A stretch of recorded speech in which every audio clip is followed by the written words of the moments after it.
Hello, my name is Ashwin Venkatesh, and I am the Neurology and Neurosurgery Interest Group Medical Education Lead from the University of Cambridge. My presentation will review developmental CNS anomalies. Developmental CNS abnormalities are among the leading causes of infant morbidity and mortality, as well as fetal loss. Whilst they are many and diverse, we will narrow our focus to three important sets of disorders: Chiari malformations, spina bifida, and craniosynostosis. Chiari malformations are a spectrum of disorders of the craniocervical junction, with the common feature of downwards displacement of the cerebellar tonsils beneath the foramen magnum. These conditions are often associated with syringomyelia, which describes the formation of a central cavity within the spinal cord, potentially due to CSF outflow obstruction.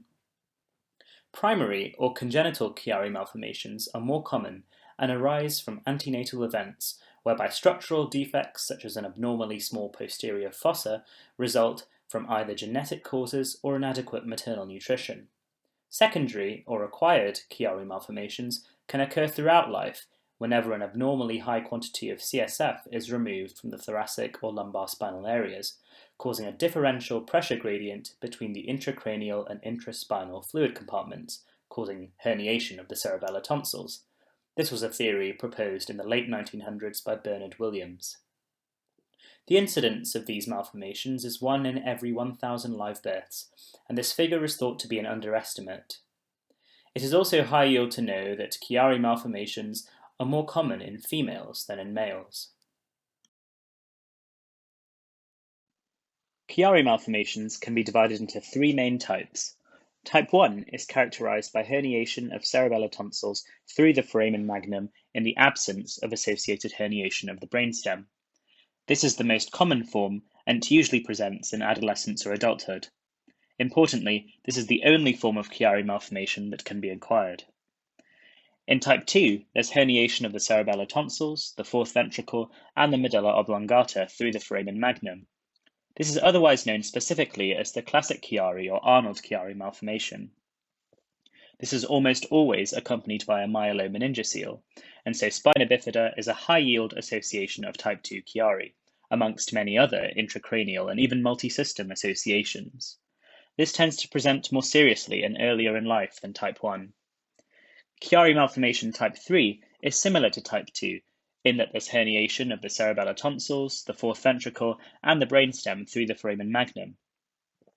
It is important to be aware that in type 3, there are instances of cerebellar tissue herniating into an occipital encephalocele. This is the most severe form of Chiari malformation and can come with serious neurological defects, though fortunately this is comparatively rare. In terms of clinical presentation, we'll start by outlining some common features that result from downward herniation of the cerebellum. Firstly, obstruction of CSF flow will occur, so you'd expect your patients to present with a headache. Next, since compression of cerebellar tissue occurs due to crowding in the narrow foramen magnum, you would expect to see cerebellar signs, such as coordination deficits in complex multi-step motor tasks, such as swallowing, maintaining balance and posture, and even executing synchronous eye movements. Type 1 Chiari largely presents due to progression of the associated syringomyelia, and this characteristically presents with a cake-like distribution of reduced pain and temperature sensation, with later motor involvement. Type 2 presents earlier in life, often with respiratory depression due to compression of the brainstem breathing centers, limb paralysis due to the myelomeningocele, or hydrocephalus due to CSF obstruction. MRI is the gold standard for diagnosing Chiari malformations, and the rule is that herniation over 5 mm defines a Chiari. You can see in the image on the left what the normal disposition of the cerebellum and the brainstem looks like, without any evidence of CSF obstruction.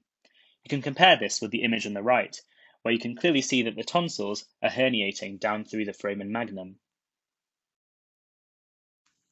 So how do we manage Chiari malformations?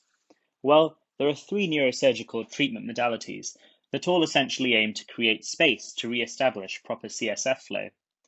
Posterior fossa decompression surgery is basically a partial craniectomy of the occipital bone, effectively widening the area of the foramen magnum. Interestingly, therefore, the herniation is treated by making the hole bigger.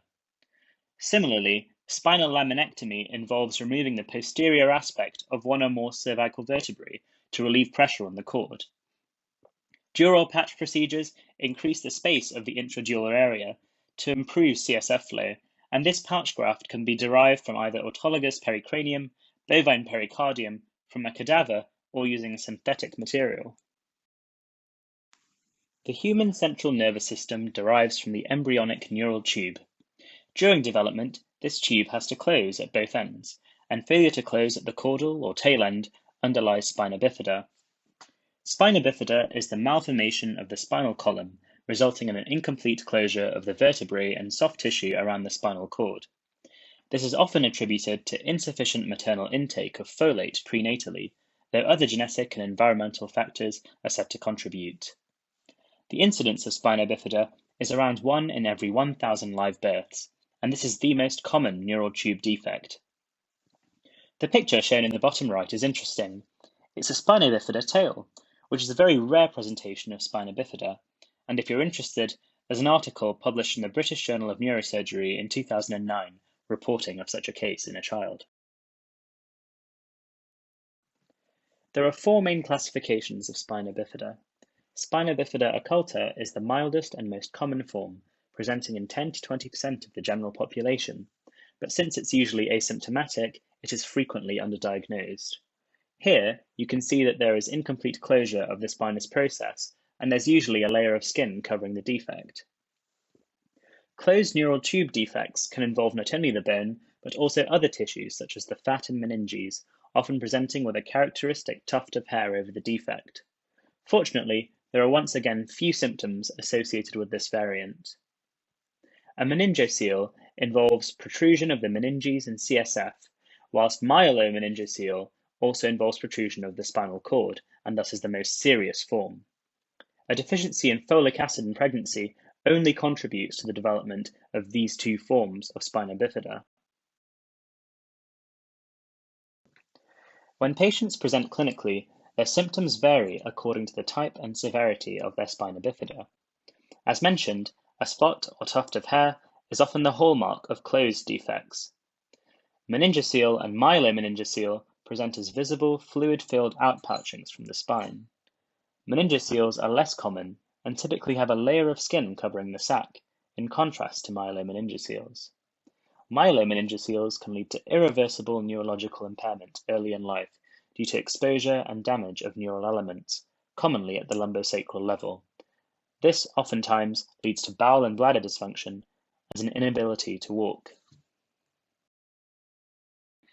Spina bifida is usually an antenatal diagnosis, and maternal serum alpha-fetoprotein levels is a popular test. Ideally, between 16 to 18 weeks of gestation, the mother is screened via the quadruple test, and an increased AFP, characteristically 2 times the normal value, suggests an open neural tube defect with 85% sensitivity. It is important to note that this is not specific, however, since this finding is also seen, for example, in ventral abdominal wall defects, such as omphalocele or gastroschisis. Additionally, ultrasound can be used to visualize spinal pathology, and amniocentesis may be employed as a follow-up to elevated MS-AFP levels. Postnatally, imaging such as X-ray, MRI, or CT can visualize the spinal pathology, and the clinical signs that have been mentioned previously may be observed. Surgery is the mainstay of treating spina bifida. It should take place in the first few days of life, and the idea is to close the defect with the goal of preventing traumatic or infectious sequelae into the spinal cord, which is of course what the spinal cord is vulnerable to. One exciting development is the advent of antenatal surgery for spina bifida. Though still in experimental stages, this may limit spinal cord damage at an earlier time point, which would otherwise be incurred during gestation. Evolutionarily, our heads are small initially to permit vaginal birth, following which a dramatic increase in brain volume and thus head circumference takes place. This is achieved by the fact that the bones comprising our skull vault are not fused at birth. Fusion instead occurs in the early years of postnatal life. Accordingly, premature fusion of cranial sutures, otherwise known as craniosynostosis, may affect cranial shape and sometimes brain growth. This anomaly presents in around 1 in 3,000 live births. It is important at this stage to familiarize yourselves with the sutures present in the neonatal skull, as you can see in the diagram here. We can classify craniosynostoses according to the suture that is prematurely fused. Sagittal synostoses are by far the most common and tend to affect males preferentially, occurring often in the absence of other congenital abnormalities. By fusing the sagittal suture early, growth is forced to take place in an occipitofrontal manner, producing a long, narrow head. Next are the coronal synostoses, which occur more commonly in females. By fusing the coronal sutures prematurely, growth is directed more superiorly, leading to a short anterior cranial fossa, shallow orbits, and an elevated forehead. This can also cause narrowing and atresia of the choanal apertures at the back of the nose, causing breathing difficulty since infants are so-called obligate nasal breathers. Interestingly, bilateral coronal synostoses are associated with congenital genetic diseases, such as Crouzon's and Apert syndromes. It is worth noting that in the case of unilateral coronal synostosis, there will be an asymmetric cranial deformity. Finally, premature fusion of the metopic sutures causes the forehead to be relatively narrow and triangular in appearance, whilst the rare lambdoid synostosis causes a symmetric flattening of the posterior cranium. The diagram displayed here summarizes what we have discussed so far. That is, when one or more sutures are prematurely closed, compensatory growth takes place perpendicular to the open sutures, since the brain still grows and expands in the direction of lower resistance. Clinically, the result is an abnormally shaped skull, and also in more severe cases, there will be raised intracranial pressure by virtue of the Monro-Kelly doctrine, as well as neurological dysfunctions. The clinical assessment therefore determines the following. Firstly, whether a craniosynostosis is present, suggested by the characteristic skull deformation. Secondly, whether there are additional features that are suggestive of an associated syndrome.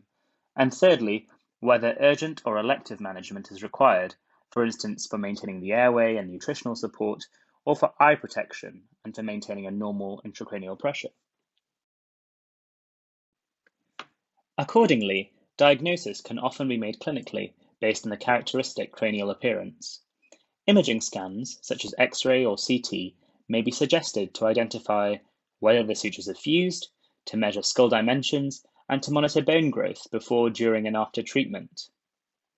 Genetic testing may be helpful in the case of likely syndromic associations. Management is often multidisciplinary and involves the surgical reconstruction of the vault with two aims. Firstly, to correct the cranial deformity, and secondly, to relieve the effects of raised intracranial pressure. A high-yield point to note is that fusion of two or more sutures prematurely leads to increased risk of raising the intracranial pressure. This can have serious neurological consequences, such as optic atrophy and developmental delay, so these patients tend to be treated earlier than the norm of 3 to 6 months. The operation can be done through endoscopic or open approaches and involves resection of the affected sutures. Since certain dural venous sinuses closely follow the suture lines, blood loss is the greatest risk during the procedure, and so meticulous planning is essential. Thank you for watching this video on important developmental CNS anomalies. We at NANSIG hope you found this summary useful. Please subscribe to our channel for more educational content. Thank you.